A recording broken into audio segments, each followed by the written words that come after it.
Did you know anyone using your PC can change your taskbar settings?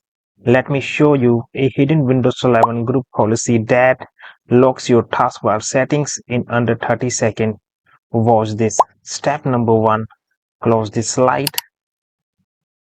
Then click on the search bar. Then type here gpedit. Then click on the edit group policy tab. So in this slide, simply choose the user configuration. Click on that.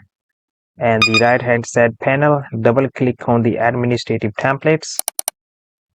So in this slide, simply double click on this tab, start menu and taskbar. Double click on this and then scroll down, and you have to look out for the option lock all taskbar settings. Simply double click on this tab. So in this slide, you just need to check this box enabled and simply click on the apply tab and then OK tab. So after this, simply restart your PC, and after this nobody can change your taskbar settings.